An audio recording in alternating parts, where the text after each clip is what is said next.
Viralnya cerita KKN di Desa Penari menyisakan sejumlah teka-teki bagi para pembacanya. Mulai dari para peserta KKN, kebenaran cerita, dan tentunya di mana sebenarnya lokasi Desa Penari berada. Benarkah cerita ini berawal dari kisah nyata?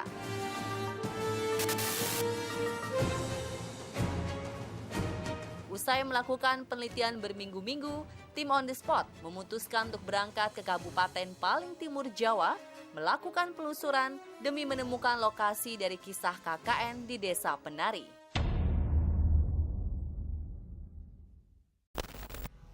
Agar akurat, kami mencoba melakukan perjalanan memutar dari kota Jember, sesuai dengan kisah KKN di Desa Penari dari kota berinisial J. Kami melalui Alas Gumitir, akses tercepat menuju ke Banyuwangi. Di jalur tersebut, kami melihat beberapa pengemis di pinggir jalan mengais rezeki. Tak hanya itu, di jalur Gunung Gumitir juga terdapat sebuah rest area. Kami menduga area peristirahatan ini merupakan lokasi mobil elf yang ditumpangi oleh para peserta KKN dari kisah KKN di Desa Penari beristirahat. Dari jalur Gumitir, kami menempuh perjalanan sekitar 1 jam menuju ke sebuah desa. Akses menuju dusun di tengah hutan yang kami duga merupakan lokasi dari kisah KKN Desa Penari. Sama seperti di kisah KKN di Desa Penari, untuk menuju ke dusun, kami pun harus menggunakan sepeda motor bersama beberapa warga desa menembus hutan. Walau melewati jalan setapak dengan tanah yang tidak rata dan berkelok-kelok, pemandangan menuju ke dusun terbengkalai tersebut jauh dari kata biasa.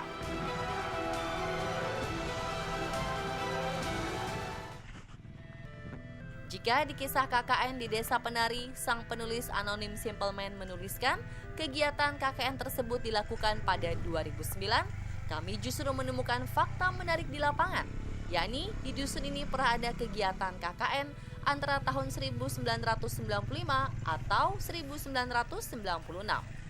Sayangnya atas perjanjian dengan penduduk setempat, kami tidak diizinkan untuk mempublikasikan nama maupun lokasi tepat di mana dusun KKN Penari berada.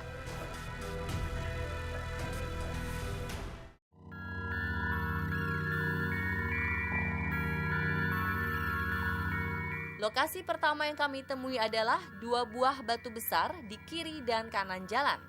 Kemungkinan besar ini adalah batu lokasi Nur, salah satu tokoh utama dari kisah KKN di Desa Penari. Melihat sosok hitam bermata merah menyala dengan kulit tertutup bulu, disertai dengan tanduk kerbau. Sebenarnya kampungnya udah deket sih di sebelah sini. Iya. Terus ini, berarti gede lagi. iya. Ini batu ini biasanya sih kalau ceritanya mbah-mbah kita zaman dulu ya. Batu ini memang istilahnya batu yang dipakai untuk istirahat orang-orang yang kalau malam berburu seperti itu. Cuman memang dipercaya sama warga masyarakat sekitar sini, batu ini istilahnya ada sosok kakek-kakek tua yang menjaga daerah sini, sekitar sini. Cuman kakek-kakek ini ada punya apa ya, punya istilahnya punya piaraan gitu. Piaraannya itu semacam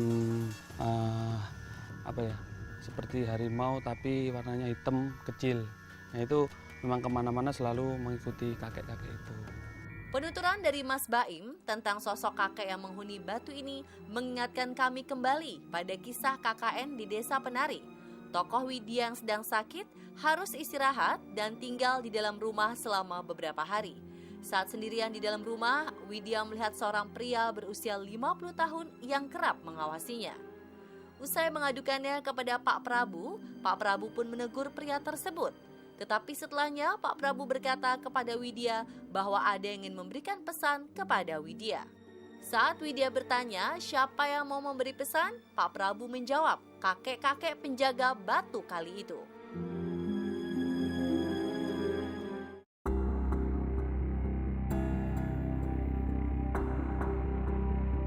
Sesampainya di lokasi dusun, ternyata dusun yang kami bayangkan berbeda dengan keadaan di lapangan. Rumah-rumah di dusun ini sudah cukup lama dihancurkan dan hanya menyisakan puing-puing seperti gapura, kamar mandi umum, tembok yang hancur, pelang tulisan yang sudah terkelupas, hingga bekas-bekas fondasi dan genteng. Mas, ini kalau saya lihat kan kayaknya nggak ada rumah, Ya. nggak ada, maksudnya nggak kelihatan ada bangunan gitu. Ini beneran ada desa di Iya. sini, ada kampung. Ini kan pintu gerbangnya dulu masuk ke perkampungan. Gitu. Jadi dulu di sini memang perkampungannya istilahnya yang saya bilang beberapa kakak itu akhirnya Berapa kakak, Mas? ada sekitar 20-an lah lebih. 20 lebih ya 20 kakak itu mereka sudah pindah ke kampung, ke desa maksudnya. Jadi rumahnya di sini dihancurkan karena sudah tidak ditinggalin lagi. Oh, dihancurkan. Iya, dihancurkan. Berarti tinggal sisa apa nih yang bisa kita lihat? Ada paling ya bekas-bekasnya pondasinya bangunan-bangunan gitu aja sih. Oh gitu.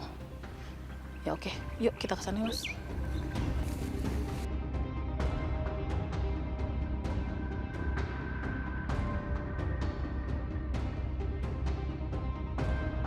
Namun yang mengherankan adalah tembok berubin yang berfungsi sebagai pelang tulisan.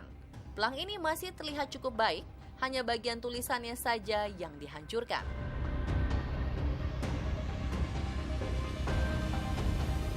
Ini bangunan apa sih, Mas? Ini istilah kalau orang sini bilangnya jedingan. Jedingan itu kamar mandi. Kamar mandi. Iya, kamar mandi. Berarti ada sendangnya atau apa? Sumber air atau apa? Sumber air ada di bawahnya. Nah itu pernah dengar nggak sih ada yang KKN di sini? Kalau KKN di sekitaran seperti yang diberitakan tahun-tahun itu memang tidak ada. Tapi kalau dulu ya sekitar 96, 95 itu memang ada yang KKN di sini. Tahun 96. Jadi jauh dari apa yang sudah diberitakan. Kita boleh lihat nggak sih, Mas? Dalamnya, Mas? Ini bekasnya kamar mandi, tempat penampungan air.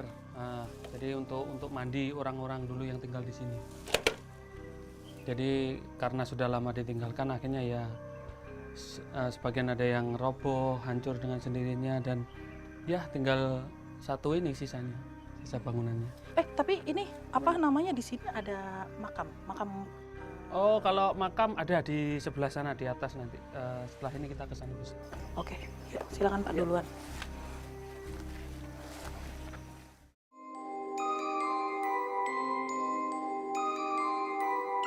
Setelah melusuri dusun, kami berjalan menuju ke pemakaman umum warga dusun. Sesampainya di pemakaman, ternyata kami menemukan fakta mencengangkan. Dari keseluruhan makam di tempat ini, ternyata ada 6 jasad yang meninggal karena sukmang mereka diajak pergi oleh sosok putri berselendang hijau.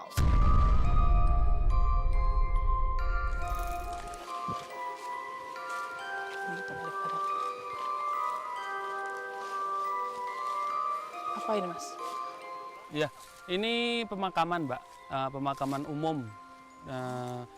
Pemakaman umum untuk warga yang Desa yang kampung yang tadi. Ya. Oh gitu. Ini pemakamannya. Nah, di sini dulu sih cerita dari masyarakat, warga masyarakat di sini dulu. Di sini ada beberapa istilahnya anak-anak muda, gadis-gadis yang warga yang kampung tadi, itu yang beberapa ada yang meninggal muda. Jadi masih usianya masih muda, masih gadis lah. Kenapa? Kalau secara istilahnya secara medis itu mereka memang ada satu penyakit yang mereka idap sendiri di badannya, seperti asma, terus paru-paru dan lain-lain, seperti sakit perut. Cuman ada beberapa yang sebelum meninggal, nah itu mereka sempat bercerita kepada orang tuanya dan orang-orang terdekatnya itu sebelum meninggal itu malamnya mereka beberapa kali itu bermimpi. Nah, bermimpi didatengin sosok seperti putri, tetapi dia memakai selendang, jadi seperti penari gitulah. Jadi dari dalam mimpinya pemudi yang meninggal ini mereka diajak pergi, diajak jalan-jalan lah. istilahnya apa ya, badannya tidur, dalam keadaan tidur, tetapi kayak apa ya, jiwanya keluar. iya gitu, jiwanya kayak keluar, diajak jalan-jalan, diajak bersenang-senang, diajak menari, pokoknya diajak jalan-jalan lah. Jika ditelisik lebih dalam, kisah yang dituturkan Mas Baim sangat mirip dengan apa yang Pak Prabu katakan kepada Nur dalam kisah KKN di Desa Penari. Kalau memang bisa, ya nggak mungkin ada korban. Kamu tahu kenapa ada nisan dengan kain hitam? Itu korban sebelum kejadian ini. Ini di sini dulu gadis, ya di antara pohon ini sama pohon ini. Jadi secara ajaran Muslim, jadi ini kepalanya berada di sebelah sini. Ya, jadi menghadap ke sini kan, menghadap ke utara nih. Ini dulu memang namanya Mbak Siti Rapiah namanya. Nah itu menurut dari sumbernya teman saya kemarin yang kesini tuh, dulu memang sebelum meninggal Mbak Siti Rapiah ini memang sempat 3 malam berturut-turut didatangi oleh itu, ya diajak menari itu, rohnya saja.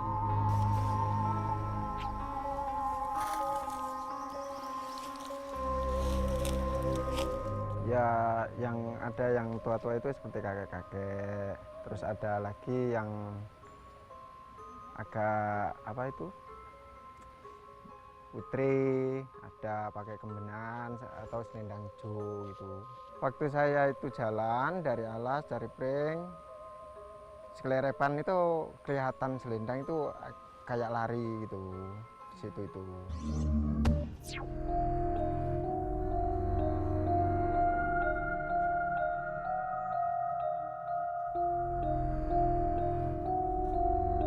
Gila Mas, ini jalurnya sempit banget.